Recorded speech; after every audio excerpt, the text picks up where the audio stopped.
Welcome to the Say Hello to Your Therapist podcast. I'm Dr. Bethany Valenti. Join me as we say hello to Dr. Sophia Haeri. She is an ADHD, academic strategy, and executive functioning coach.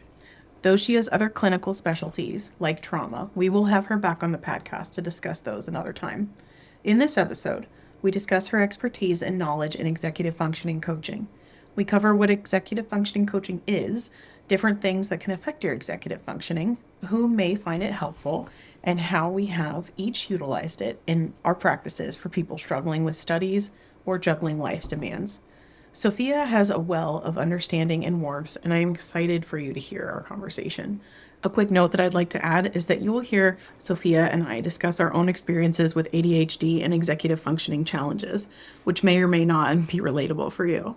While there is overlap in our experiences, you will be able to see how ADHD may not, quote, look the same in each individual. Also, a reminder that the opinions we express in this episode are our own and are not a substitute for mental or medical health advice from a practitioner with whom you have a relationship. And don't forget to check out the show notes to learn more about Sophia and the things we talked about. I hope you enjoy.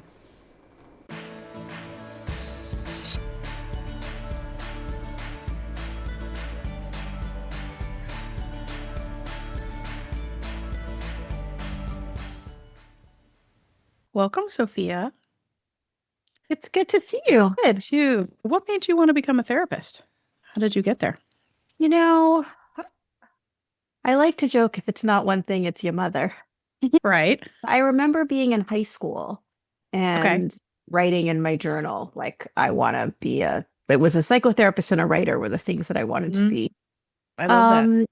And then I went and did so many other things. I worked in magazines in London. I helped start a nonprofit in West Africa. And then I found myself working for Merrill Lynch in New Haven, Connecticut. I was working for a financial consultant who was managing some local pension funds. And I just had this moment. I was probably about 25 by that point. And I felt like I don't want to help rich people get richer for the rest of my life. Like that's a fine goal, but it just wasn't fulfilling. Mm-hmm. I There's really a lot of people willing to do that. right. For what, I mean, 25, right? You're in the best case scenario, you're a quarter of the way through your life at that point. Yeah. And I knew someone who was a psychotherapist who also taught in a graduate program, who also wrote, who also did advocacy work. And it felt like a career that you could always keep growing in and always keep developing and not get bored. And so I started researching graduate programs. And sort of by that spring, I started my doctoral program just trying out some courses. I did some courses part-time and I realized that I really loved it and I wanted to continue. Yeah. I enrolled full-time and kept going. That's amazing. How long ago was that now? How long ago was 25, you say? Since you graduated, I don't know. So I actually took a pretty interesting route through graduate school. I did my first 5 years of coursework, and then I stopped and I took some time out and then went back and finished my doctoral requirements after a break. Okay. So I sort of took a little detour along the way. Yeah. I love it. We love detours, There's no shame in them. You gotta need them. It was really important for me. I was on a very research-oriented track. As I started doing clinical work and getting more in touch with some of the deeper things for my clients, and that was bringing me more in touch with the deeper things for me and realizing, well, I don't know if the deeper parts of me really want to be on this research-oriented track. But I didn't know how to go to everyone and tell them, no, I don't want to do this anymore, right? I actually don't want to do all that. Yeah. Yes. So instead, I just stopped doing things. And until the people in my program said, are you sure you still want to be here? Wow. And I think bringing us to what we've planned to talk about today, my own journey with ADHD was a big part of that. I was starting to wonder about that. Yeah. And because I was, especially in that doctoral program, in a lot of ways, I mean, I had a 4.0 average. I was doing really well, but under the surface, I was struggling. And I managed to, I could use the skill that I had to eke out term papers Mm. the last possible minute, and they would be Right. great. But the problem was when things got bigger, right? As I like Mhm. to joke, you can't write a dissertation in a night. And I tried many, many, many, many. No. I tried over and over again. Right, Yeah. right, right. And I think that, my sort of academic history was that when I was younger, I did really well. I skipped a grade. I was testing into gifted programs that, so Mm. nobody, all the signs were there all the way along. Hmm. But nobody knew to look for them because ADHD often isn't seen very much in women and girls. Hmm. Um, and then there was always just like, oh, well, you're fine, right? Like, yes, you didn't do all these worksheets, but you're doing this other stuff. You're acing your test. So Yeah. we're not really going to pay that much attention to that. Hmm. And I think that the way that I worked definitely had some ups and downs in high school and college, but still somehow I managed to sustain it. Idea that, even though my brain could do some things really well, that there would be some things that it couldn't do well was just not really entertained or explored. Yeah. Um, and it wasn't actually until I was in an externship, like a learning, Hmm. a clinical placement in grad Right. school, and we had a seminar on ADHD, and they described the ADHD girl who's daydreaming out the window and has a backpack full of, papers that have, and I just had those moments in grad Hmm. school, but this was just like, I felt more flooded with shame in that moment, right? Of like something Mm. being seen, even know. It was a journey from that day until I got a diagnosis and even I was like, am I finding it, trying to find an excuse or is this something that fits Yeah. me? And I think that, you know, all, anyone who's learned about the diagnoses in our field knows to hold them lightly, right? Like, I don't, Hmm. do they ever fit exactly? We don't really know, right? Hmm. So I hold lightly the diagnosis of ADHD. What does it actually mean? Is it a giant Hmm. sort of garbage bag that we toss a lot of things into? Who does it apply to? How much does it apply to them? Um, Even when people come to me for executive functioning coaching, I like to Hmm. tell them I'm diagnosis agnostic, that the diagnosis doesn't Hmm. matter so much. Hmm. And we can talk about what it would mean for you and if you want one and how to go about like having somebody evaluate you for one. In the meantime, there are lots of things we can do that might help. And we don't have to know about a diagnosis in order to try those things and see if they help. Um, Yeah. So people don't necessarily need to have an ADHD diagnosis or any other issue that would require executive functioning coaching, like an official diagnosis, to benefit from the coaching. no, not at all. Mm. Um, and in fact, by the time someone is talking to me to ask me about executive functioning coaching, Yeah. that they've learned and they've Googled, I, They're probably I'm really well n- informed. Yeah. I'm 99% sure that it will be helpful to them, right? Hmm. Because a lot of people who could benefit from it are busy smushing down the evidence that they could benefit from it under the Hmm. surface. Oh, no, no, I'm Hmm. fine. Hmm. I'm such an idiot. I forgot my keys. I'm so, like that Hmm. kind of a thing. Hmm. Um, there's a book about ADHD called You're Not Lazy, Stupid, or Crazy. And I feel Mm. like a lot of people who could benefit from executive functioning coaching have already diagnosed themselves with one of those three things, right? Yeah. Saying I'm lazy or I'm stupid or I'm crazy. And actually, what really is true is that their nervous system needs some support to Hmm. function optimally. And we just have Yeah. to figure out what that support is. Yeah. I think I've called myself that at different times of my life. Mhm. Mhm. Mhm. Yeah, I definitely, so when you said all those three things, I was like, yeah, I have diagnosed myself with that, like each of those, depending Right. on what was going on, like all of the Yeah. above. And then it wasn't until for me, motherhood, that really, really made me feel the crazy part. Sure, absolutely. Yeah. Because our nervous systems are going through so much in motherhood, right? There's Hmm. just that, first of all, there's just the biological stress of Hmm. growing and delivering and nurturing a baby, right? Hmm. And then the ways that in modern life we're expected to do that while kind of juggling and standing on our heads, right? Oh, Hmm. just Hmm. slap that in alongside your Yeah. job and your other thing. And never mind that for millennia, you've needed a whole village to raise your child. Now it's you. And, if you're lucky, some childcare provider that you can pay. Or Hmm. I stayed home with my daughter in the beginning and I was alone with her for 12 hours a day. right? I had a very supportive spouse, but they were there from 7 a.m. to Mm-hmm. 7 p.m. Yeah. And Wow. that's a lot, It's a long right? time. Yeah. Yeah. When, yeah. So many. I have thoughts. I have questions. I have thoughts. Just Yeah. so there's something that you said. Well, you said that grad school kind of brought it up for you, and I had it run in my family, but I never thought it was me because it didn't necessarily look the same. But if I met someone with ADHD, I often was able to be like, "Oh, I could speak their language," because I had someone in my family who had it. My brother had it, and so I knew how to like communicate with them.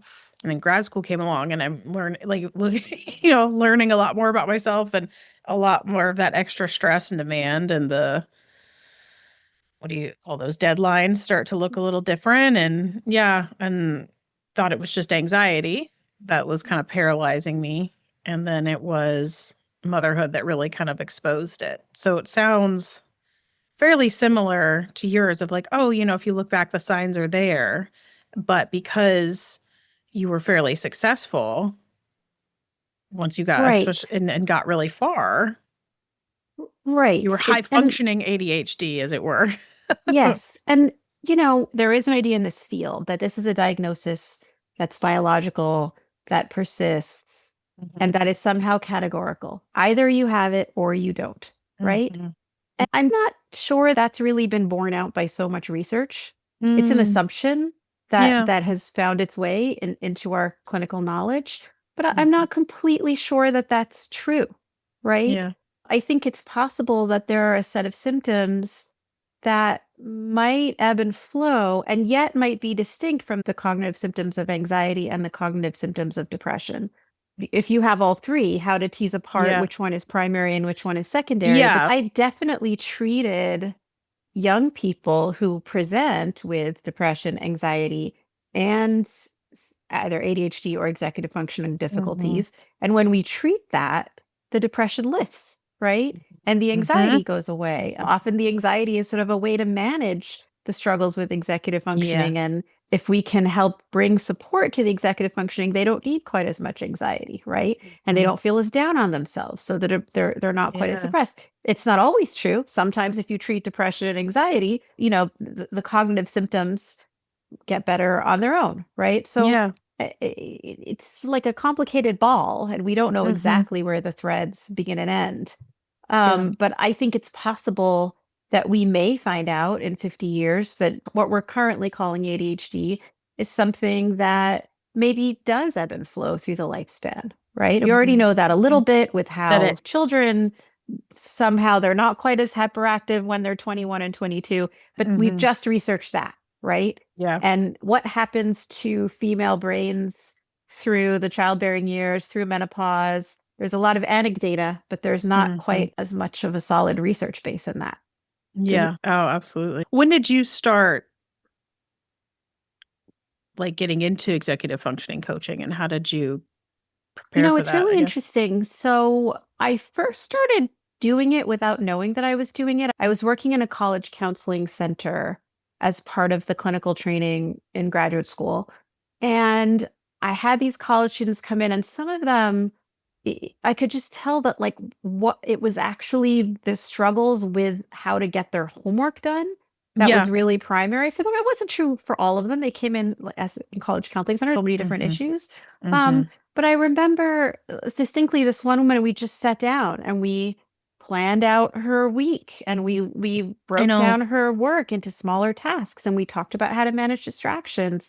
And that she was one of those cases where once we started doing that, her anxiety and her depression, which she also had Yeah. symptoms, started to lift. So I started to get Yeah. this idea that this could be helpful. And again, it wasn't with everybody, but there were a couple of other students who found it helpful. And then I think I had two or three come in with an ADHD diagnosis, Mhm. and we worked on those things more specifically. And it seemed to be exactly what they needed, right? Yeah. Yeah. Um, I in the work that I've done with college students, that tends to be a huge part of it. And so some of it feels like it's developmental, and then some of it is like neurocognitive, like right, neurodevelopmental stuff, right, and that you're, right. oh yeah, actually, let's break this down. It's super fun having those conversations, but it's also more fun for me because I'm on the outside and I'm not in their life, like Yeah, they're so yeah, yeah. distressed because they're trying to Yeah, get everything yeah. done.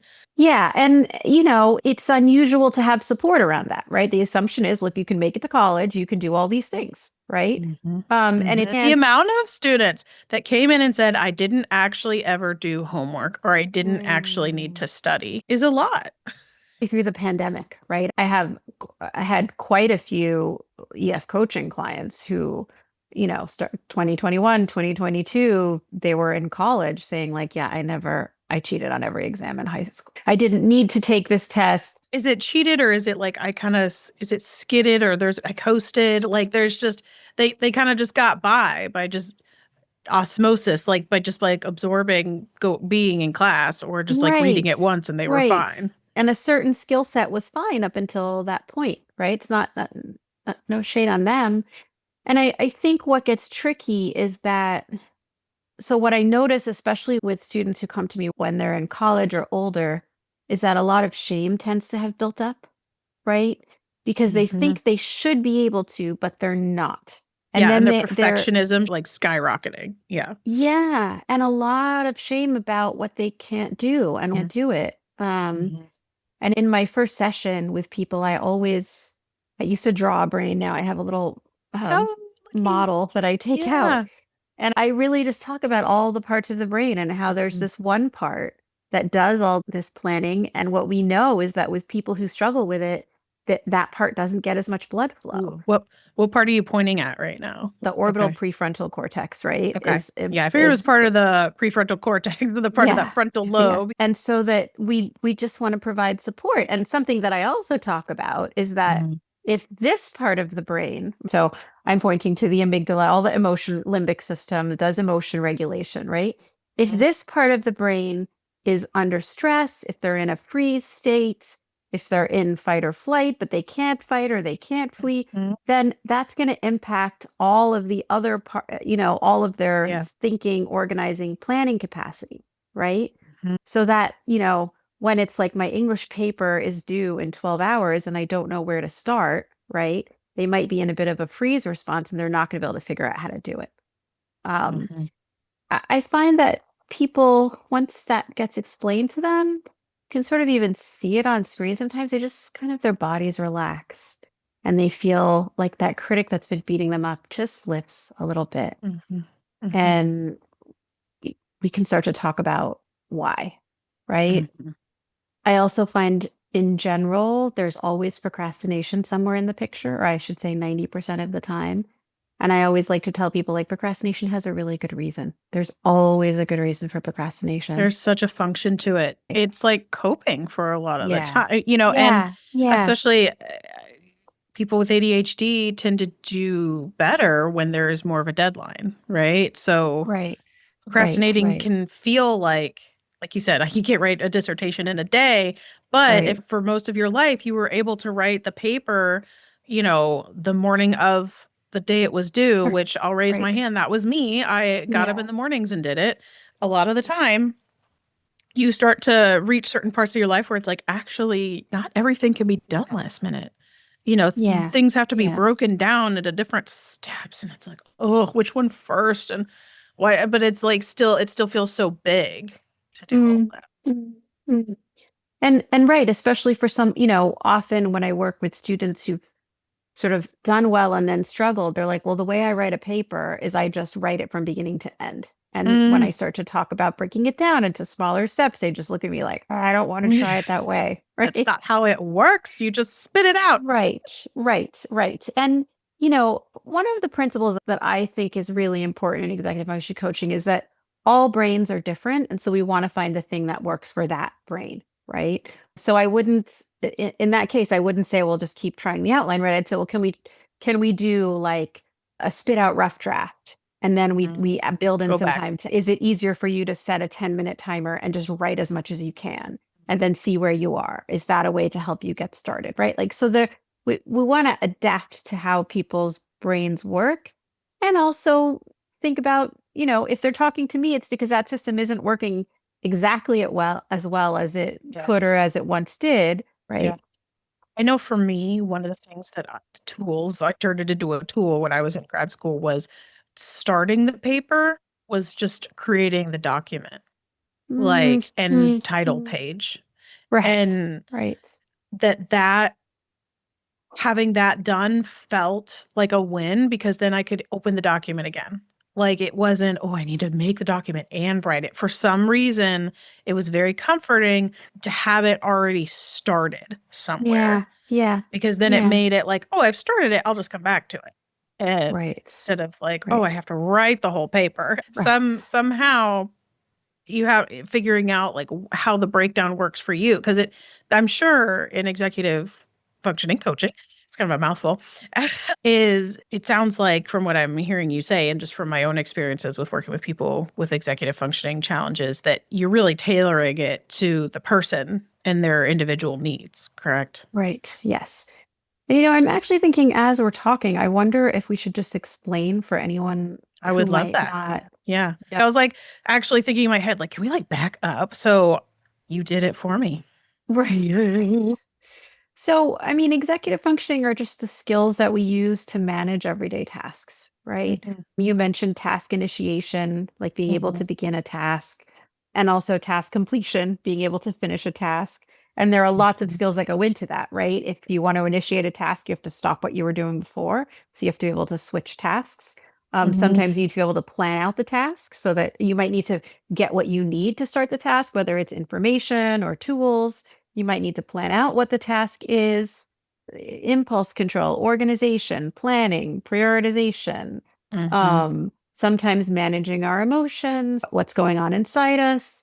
Yeah. All of those skills fall under this general umbrella that we call executive functioning. And the idea is that you have a little executive in your brain, Mhm. doing all this planning and organizing. Yeah. Um, and some people are really good at it all of the time. Some people are really good at it some of the time, and some people Mhm. struggle with it most of the time, Most of the right? time, yeah. And Yeah. and there is a range. And like I know for myself, I'm very good at executive functioning on other people's tasks, Mm. right? Same, Um that's me too. Like, yeah, I could talk about get someone else's stuff all day long. Oh, like, yeah, I can yeah, hold that. But then I'm like standing in front of my laundry, like, mm. right, right. Exactly. Exactly. I bet if you and I switched lives, we would come back to organized closets It and, would be so great. And if only I could maintain it. right, But right. So something happens, but I think it is helpful to notice that sometimes people will be good at it in some places and not in mhm, others, right? mhm. And usually that just means we need to find the support for the places where it's tough, Yeah. right? When I took time out of graduate school, ironically enough, my job, I was basically the office manager of a small law firm, right? Tons of executive Mm, functioning all day, and I managed it great. mhm. And then I would leave that job early to go work on my dissertation, which I was still trying to finish. And I Right. would just stare at the computer for hours. You know, Mhm. I started to understand what I needed. It makes me think of the times where I would like be doing an office job. I worked my way up when I was in college to like these different positions and just the way I like managed tasks there and just did stuff immediately and just was so on it. And you would to, as we say sometimes, to look at me, you wouldn't know or whatever. But then you step into Or, my yeah, home or, or my right, car. right. Did in grad school get better at keeping my car clean because I liked having my car clean. But that Mhm. just often meant just bringing stuff inside and then putting it somewhere inside. And, Right, right, and right. inside Yeah, was a great place to be. yeah, Surfaces. right. Exactly. Yeah.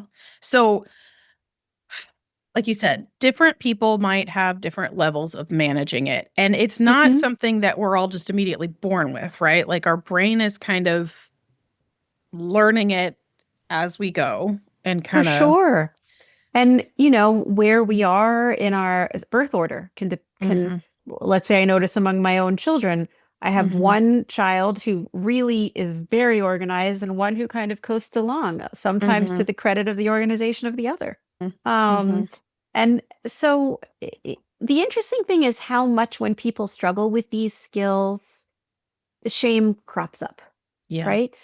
Oh, yeah. And how it's sort of it's seen as something that someone just should know how to do, right? You should know how to do this. I mean, what do we call Yeah. adulting nowadays? I should just be able to adult. I was just thinking Right, today about what we were talking about was scheduling certain things, just even scheduling something. Yes, objectively, I think we all know it's not that hard to send an email and get an appointment made. right, right. And yet it's really hard sometimes. Yes, exactly. And maybe like to your point, maybe after you've had a kid, when you're trying to do all these Yeah. things, suddenly it's just that level too hard that you're like, no, Mm-hmm. not possible anymore. Mm-hmm. Right. I remember, I mean, so I got a formal diagnosis of ADHD when I was in my 30s. Mm-hmm. That was when I learned that if I made an appointment, I had to put it in my calendar right that second. Right. Mm-hmm. That is one skill that I have done God forbid you get since interrupted then. when that happens. Like, Yes, right. I yeah. will not retain it. Yeah. Sometimes I will remember, but often it can happen that I won't, right? Mm-hmm. But I used to have a very exciting life when those things would crop up and then I would have to Yeah. juggle them. And now it goes in my calendar, right? Mm-hmm. I Mm-hmm. subscribe to something online that I could get, and it's like, try this for a month and I'm not sure if I want it. I make a note 28 days from now, cancel, blah, blah, Yes. blah, just to check, Yeah. you know? Yeah. I will almost like never even subscribe to those kinds of things for free unless I know I'm going to want to keep it, or I would just Right. cancel it later. It's like, the free thing, I just got to know whether or not I'm willing to pay it Yeah, yeah, because because you're going to end up paying it one way or the other, I'm gonna right? pay it. Yeah. Yeah, It's yeah, yeah. so, but like, there's a number of things that impact. We talked about like development at different areas, like you said, environment, brain damage, right? Brain injury can impact our executive For functioning. sure. Yeah. And then we mentioned ADHD is a big one. Right. Sometimes, you'll have autism and ADHD diagnosed together, or you can have like, because when we're doing assessment for ADHD, we're also trying to rule out other things that could affect focus, trauma, depression, Right. anxiety. However, Right. as you Right. were already illustrating, sometimes we are all of those things because of the ADHD, Right. because you're trying to manage all this stuff and it's dragging you down. Right. And at the same time, it's also possible to have ADHD and go through a trauma, or to be anxious, to have autism, to have all of these things. It is possible to have more than one, but it Yes, does make it hard to exactly. like tease apart Tease it sometimes. apart. Right. Absolutely. I worked in foster care for a couple of years, and every child who came into the agency where we worked had to have a full evaluation, but Right. they had sort of like a targeted psychological evaluation. And one of our general rules of thumb was that we weren't going to give diagnoses of ADHD, especially not the first time through, because Yeah. every child, by definition, who's in the foster care system is undergoing a trauma, right? Right. And so, how can you do the differential diagnosis of Mhm. ADHD and trauma Yeah. when they're in the middle You of would be the diagnosing them all with ADHD and trauma. and sometimes that was complicated, right? Because especially if their trauma symptoms were presenting cognitively, Hmm. maybe they could have benefited from supports in schools, in Yeah. school. We don't have a system where they can get those supports for, let's say, a PTSD, a post-traumatic stress diagnosis, which Hmm. anyway, the criteria for post-traumatic stress disorder are quite specific and they're more designed around a response to a traumatic event, right? And they're less designed around the complex trauma, sort of multiple traumas and multiple things that might be happening in the case of a child in foster care.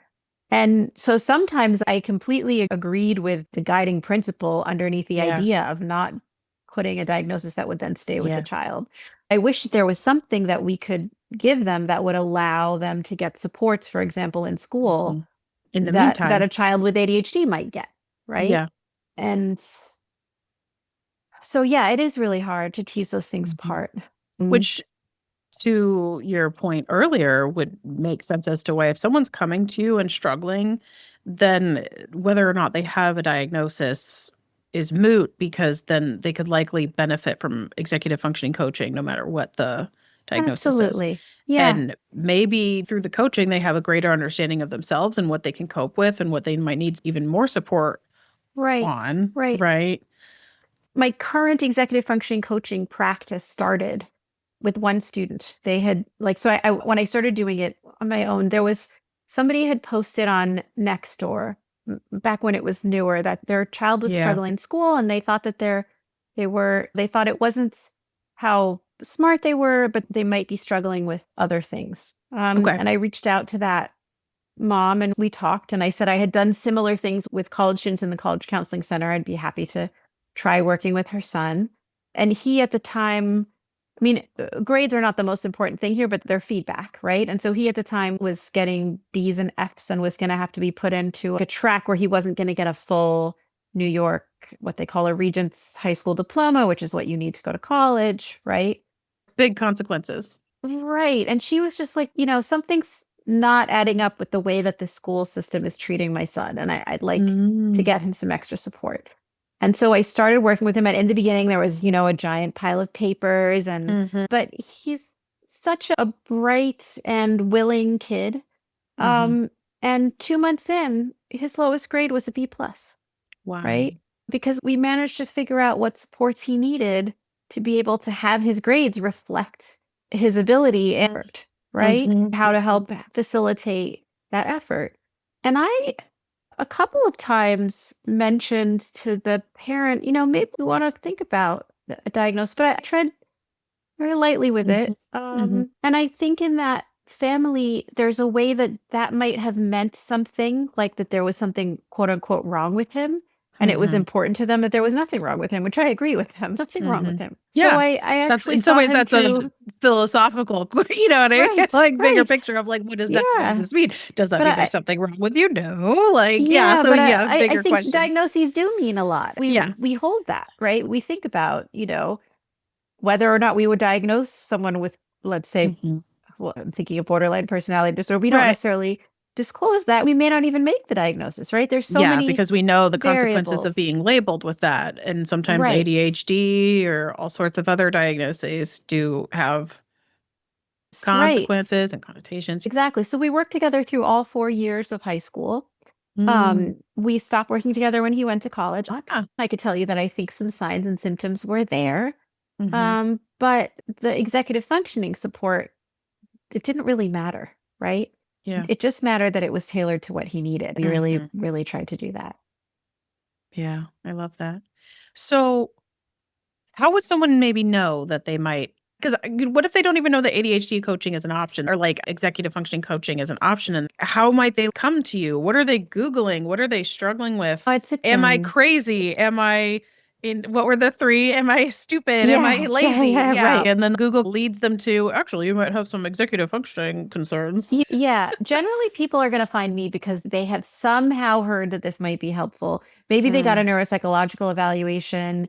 Maybe they just decided to go, sort of like academic coaching or something. Maybe something Mm-hmm. came to them. Mm-hmm. Because it's like, I just So, need a little bit of help with my schoolwork. right. And once they already have that idea, I Mhm. think then it's easier to make that match, right? Yeah. And I think there are definitely people, I mean, if someone's listened this far in, but they don't already know you or me, then Mhm. maybe there's, if you're listening, I'm happy to talk to you about executive functioning coaching. I think there is probably a larger subset of people who could benefit from this kind of service. Mhm. Um, but the people who find me generally, they have a little bit of an understanding of what it is. And what ages do you tend to work with? Like, are you mostly doing people who are like working with people who are in school, or is it like me, like a mom And who says, I've gotten this far, but holy crap, children are hard, or something like that? originally, my practice was more young people, and now Hmm. it's really extended. I Yeah. I see a fair amount of adults too. Hmm. And I think adults, sometimes they've already been to a few therapists, right? And so there's something like they have a framework for what they might be expecting, but then there's this huge amount of relief to have a clinician who's willing to meet them through all the layers of it, right? Yeah, because I think Um, that's one of my next questions is what makes it similar or different to therapy? so, I mean, for example, I have a couple of clients who started seeing me for psychotherapy, right? Hmm. But they had ADHD and they wanted someone who specialized in that. Hmm. And so one thing that I will do is meet them wherever they need in that particular week, right? Hmm. Like maybe one week we're discussing something about their romantic life and the underlying attachment issues there, right? And Mhm. then maybe another week they have a huge pile of Amazon returns and they're feeling really crappy because one of them has just missed the deadline. And we want to actually sit down and structure and make a list, I think I might and need to plan out what they add need. ADHD coaching or executive functioning coaching to my website because I love, like, this is like the me and my clients. You know what I mean? It's Absolutely. like, okay, let's Yeah. break this Yeah. down. You know, Yeah. that's not the main priority right now. Let's like set stuff Right. aside. Right. Right. So, Right.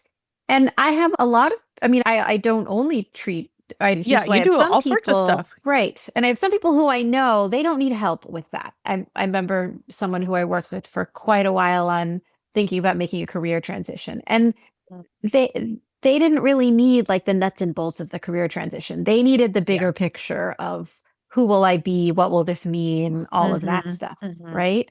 Whereas there's some people I can sense actually writing out the list of what it would mean to make this career transition and how, and doing all the planning is the thing that would help them get from A to B, right? Yeah. I wish that it is part of providing diagnostically competent care if someone actually has a diagnosis of Right. ADHD. But I wish it was more part of our field because I think often, there's a bias about being a clinician who doesn't get into the nitty-gritty, right? Yeah. Uh, Yeah. I think you can have that and it, yeah, for good or for bad, depending it depends on the need, really does, yeah, and the fit. yeah, Like, yeah. 'cause, yeah, you might have someone be like, "Oh, so tell me why an Amazon list of Amazon packages or like whatever, Right, like is right, highly right. What is distressing it to about you. Tell me about Amazon? that. How does Yes, it?" Yeah. exactly, Instead of exactly. being like, "God, yeah, it sounds like you were just kind of overwhelmed and having a hard time prioritizing. Like, how Right. can we help you feel a little bit better in the moment?" And one of the things that I will talk with people about is I've had clients who feel overwhelmed or feel like they're behind on something on some of their, what is it? Casey Davis calls it care tasks, I think. And so I'll just sort of say, what's the one thing that would give you the most relief? Like, what's the least that you can do that would give you the most relief in like the shortest amount of time? Is that something that Yeah, we can identify? Or yeah, what's bothering you the most right now? Is that just the one thing that yeah, needs to get done today? yeah. Is that similar to some of what you're doing? Yes, I mean, because prioritization is Mhm. something that people with ADHD or executive functioning difficulties do struggle with. I Yeah. decide what's most important Mhm. because, you know, ADHD brains are very adaptive, and what they're adapted to do is to deal with what's urgent and what will get them the most dopamine, right? And so Mhm. that might mean that watching the next video in the series of YouTube videos that I've been watching for the past 40 minutes is more important. I'm putting air Yeah. quotes around that Yeah. than, I don't know, going to see what got left on the stove, right? Like, Mhm. or the bill that has been unpaid for a month or whatever it is that is sort Yeah. of the nagging task, right? Mhm. So yes, one of the things I will do with people is really try to think about how to delineate, how do we determine what our priorities are. For students, it's pretty simple because wherever they're getting their education is giving them the structure. It's externally determined. Sometimes they'll want to think about how to prioritize friends or hobbies or Yeah. sports or their own How do I get it self-care all around done? How do that. I do it Right. all? And then for working adults, it's similar, right? If they have a job, then it's how do we fit things around that? Mhm. If they don't have a job, well, if they don't want one, then what would they like to structure their day around? If they do want one, then how do we structure their day around getting one? How do we manage all the other things and help make the goal setting realistic? Because a lot of times what happens is ADHD brains get attracted and interested by so many things. So suddenly now there's some self criticism because, wait, I want to do all these things that are interesting to me, right? Yeah. And I want Yeah. to do them all amazingly well because that's important to me. And now I feel bad because I'm not managing to do any Oh, of them to the level that I stop want. it. This is so relatable. Like, Anytime, Bethany, you want to break it down, we yeah. could, yeah, yeah. Yes, I mentioned Casey Davis. One of the things I have sort of tried to adopt from her book, How to Keep House While Drowning, that was written Oh, wow, for yeah. doing self-care. Have you read it at all? No, I've heard really good Oh things my about God. it. Read it. It's so good. Oh, She I also will does put it the on my audiobook list. and I did it. Oh, It's that's, so good because she talks about the shame that we carry mm, around a lot of this stuff, struggling with certain tasks and just different things and right. how to prioritize and what that means for you. One of the things that she says in her book that I have tried to I quoted it to a client the other day, I think. Maybe it was just to myself. But anything worth doing is worth doing half-assed. That's a good one. Right. Because it's Right. like, Yeah. it's anything worth doing is worth just getting done. And if it's half-assed, then Right. it's done. Right. Right. Right. It doesn't have to be perfect. One of the big examples she shares is when it dawned on her that she didn't need to fold her infant's onesies when she put the laundry away. Sure. Just, and just figuring Right. out what maybe like the system of laundry or your refrigerator or whatever it is you don't like, you can switch it up or prioritize what is more meaningful to you. What for my husband, I think a lot of people relate to this, but for my husband, if the dishes pile up, that feels like the whole house is in chaos. Having an empty sink or a clean sink can sometimes feel like you're actually up to speed on something. Is it a visual representation? Is it like a feeling of something? Like Casey Davis says, I sweep because I actually don't like the feeling of grime on my feet and I like to walk around barefoot a lot, Right. Yeah. and figuring out Yeah. what matters to you. Right. And what is, if I dread sweeping, do I want to set a timer and sweep for 5 minutes or trashy TV show and sweep to Right. that? Do I have the funds to just buy a little robot vacuum or whatever? Right. You know Or what I have someone mean? sweep for me? Sure. Yeah. Absolutely. Yeah. Right. Yeah. Or do I Yeah. need a body double? Because I just want someone to Right. talk to while I do this. Yeah, exactly. Do I want to call a friend or both get on Zoom and we'll sweep together? Whatever it is, right? Because the freeze response and the dread and the shame all start to compound each other. And then there tends to be even more self-criticism. Oh, Yeah. sweeping, quote unquote, should be simple. Yeah. And I am lazy, stupid, or crazy because I can't do this sweeping thing. And then it's something fundamentally wrong with me because I can't do something that's supposed to be an easy thing that we are teaching our little children to do. There's just so much material that we have to tear ourselves down with these things. Yes. And if someone has struggled with task initiation, for example, they probably struggled their whole life. And they probably felt like they were running on a broken leg their whole life, right? And they probably got yelled at when they were little and they weren't, whatever it was, getting out of the house or starting their homework or all these things. Yeah. So then every time they try to initiate a task, all of that is flooding them consciously or unconsciously. And that makes them go, oh, I'll just scroll for a little bit. I'll start when the clock gets to the or I'll start. Stop it. Again. Yep. Yeah. No, it's not that hard to live inside people's heads when I've been inside my own. Oh, yeah. Same. Yeah. They'll be like, oh, so is it like this, this, this, and this? Just let me know what you think. Is that right or wrong? And they'll be like, oh, yeah, that's it. Yeah. So I fear I tangentially took us somewhere. So you, in some cases, just work with like what certain clients need in therapy if they are bringing in something that is related and they know that you can. But then you sometimes have people specifically come to you for executive functioning coaching, correct? Absolutely. Right. And would that look different than traditional therapy? And at this point, no. I did do some executive functioning coaching before I had my license. So for those people, I wanted to be very clear that I was not their therapist and that if stuff came up, I would refer them out for therapy.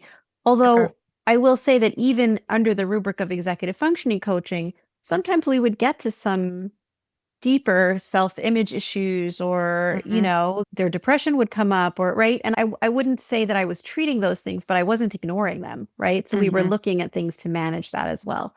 Now I would do, I would slip in and out pretty easily. I do have a couple people I see for executive function coaching who also have therapists who I communicate with, and we obviously connect to coordinate care. But I try to pretty much stay in my lane and say, oh, this might be a good thing to bring up with so and so when you see them next.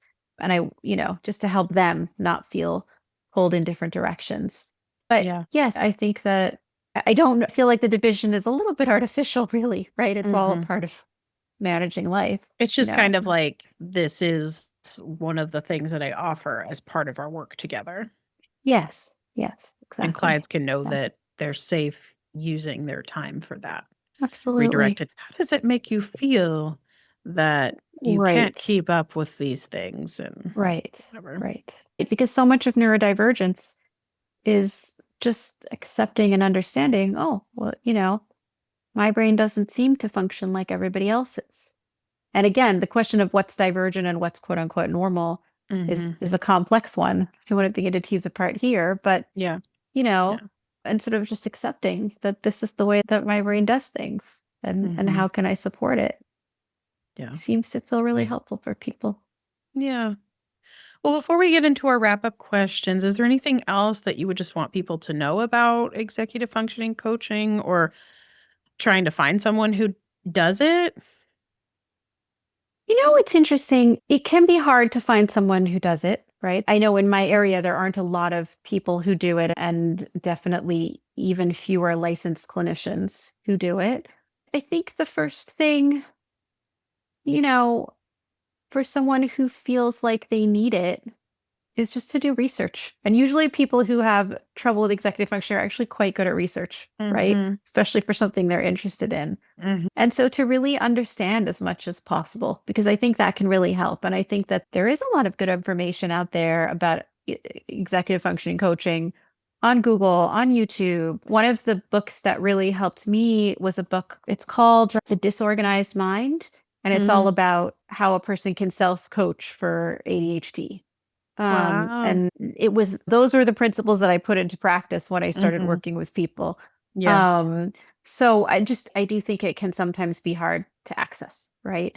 I think that looking for support first can be helpful. And then also, I think that anybody who does it is going to be Googleable under executive functioning coaching near me, right? So, and it doesn't have to be near them actually, because now in our virtually connected world, Yeah. I do provide executive functioning coaching to people who aren't in my neighborhood.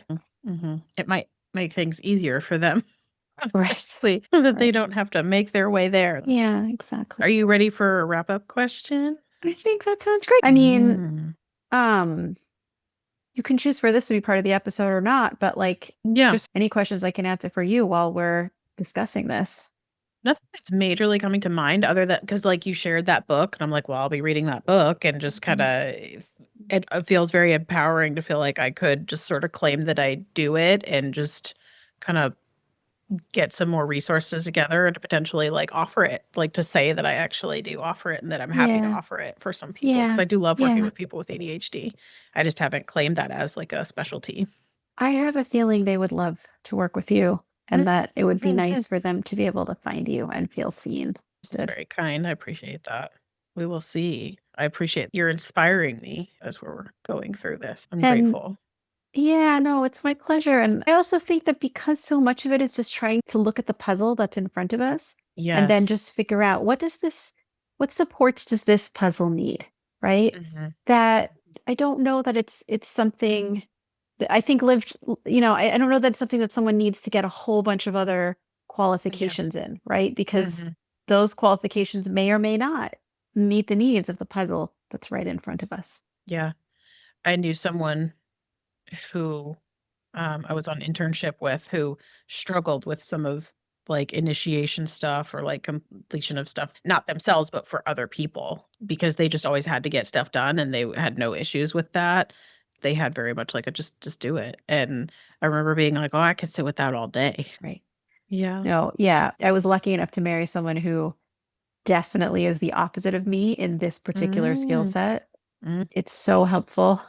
It's nice, not me. I think that we do complement each other in the ways that we need to. I think that's really helpful. But yeah, especially before we got diagnosed, because there's we said, there's so many things that affect executive functioning that I was I don't know, man. Our executive functioning is such that I don't know that we're going to be able to do X, Y, and Z. Right. Yeah, I think talk about how to keep house while drowning. I feel like I've been saved from drowning a lot by my spouse who will yep, we got to empty the dishwasher, got it up, got to get here, got to get there. Yeah. So yeah, it's nice to feel like you're not the one just managing the whole household. Right. That's huge too. So wrap up questions. Where are you licensed? So New York, Connecticut, and then 40 states through PsyPact. Yeah. And do you have openings right now? Yes, I do. They're a little bit schedule delimited because I have a pretty full caseload.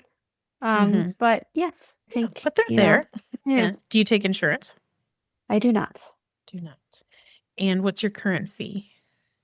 I'm in the process of changing it. Is that okay? Yeah, Yeah. that's But if totally people fine. are interested, they can reach out to me. Yeah. Um, Check yeah. out the website or reach out to make sure that it's Yeah. the same. Yeah. Schedule Yeah. that free initial consultation to see Right. if that's a good fit Right. for you. Right. And how would you describe your theoretical orientation?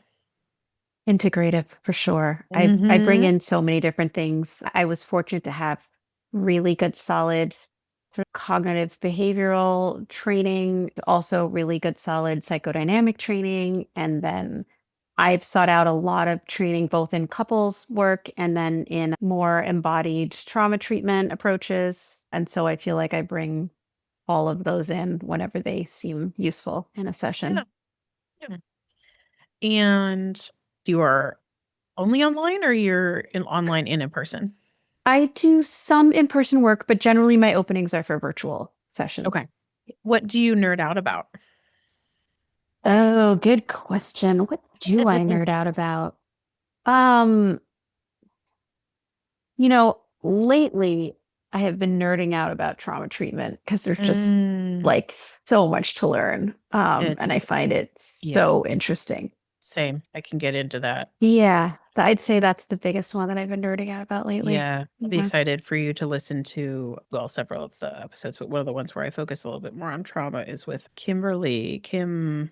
But when that one comes out, we talk about trauma, we talk about EMDR. It's Oh, super exciting. cool. So, Yeah. yeah. Yeah. Yeah. And what's something that you find comforting? Oh, my family. It's funny. I was away at a pretty intensive trauma training last weekend there's a lot going through my body as we're processing what's happening with all the bodies in the room. Yeah. And my husband and kids drove up and hung out in my Airbnb on the Saturday night. And even though the kids were being, they were running around and playing and we were like, shh, there's somebody upstairs, but my whole body felt better after having You're like, hung this out with is the them for the familiar evening. chaos that I know. Yeah. This just doesn't feel a little different in my body. Right. And my spouse just really just calms my whole nervous system down. And then my kids playing makes me so happy. I That's love that. my biggest comfort. Are you coffee or tea person? I love a good coffee, but I can't drink it so much anymore. So every once in a while, like a nice cappuccino, but mostly an herbal tea.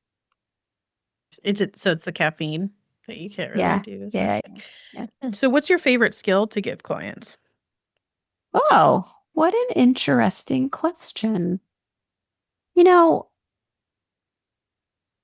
I will bring skills in, but I will say it's not like I'm not so much a homework kind of a therapist. Sometimes I'll give an invitation. You might want to try this between now and next week. But right.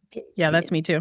It's a you might want to try this, not a do this, and we'll check in on it. Right. And I think the things that I've been noticing I use most lately are more about perspectives. I think that the ones that have probably come up more often than not lately are just the understanding that whatever is happening in the present is an adaptive response to a situation that is no longer true.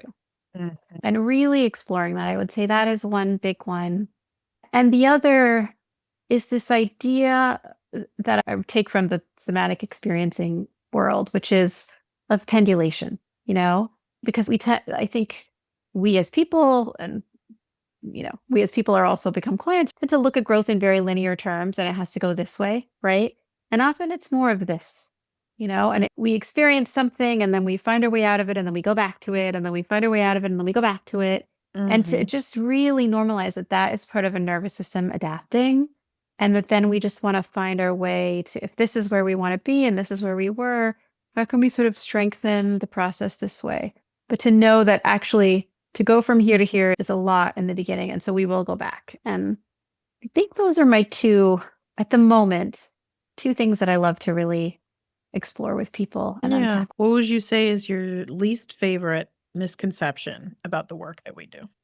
I suppose my least favorite is the stigma, right? That you have to have something quote unquote wrong with you. I like to think more about therapy the way that people think about going to a personal trainer. Yeah, right? I know. And I suppose the other is just this idea that somebody's there asking you, what are you feeling? What are, why?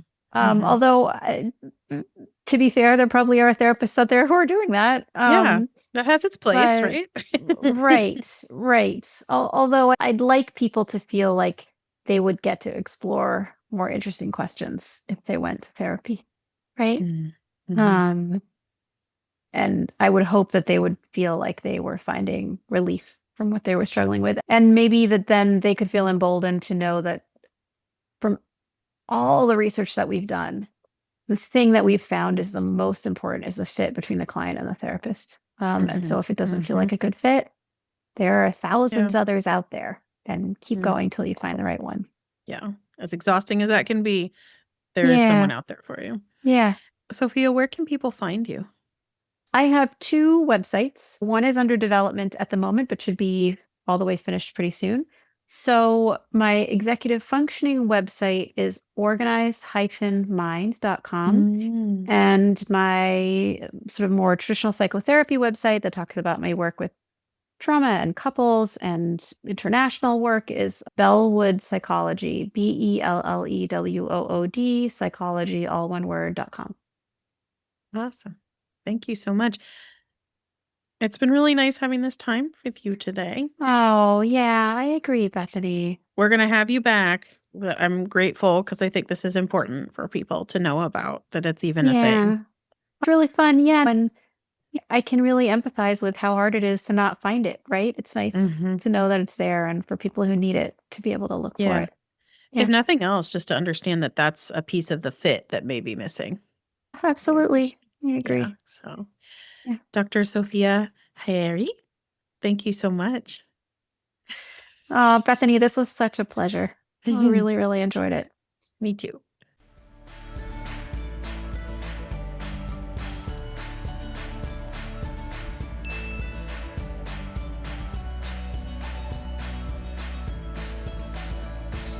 Great.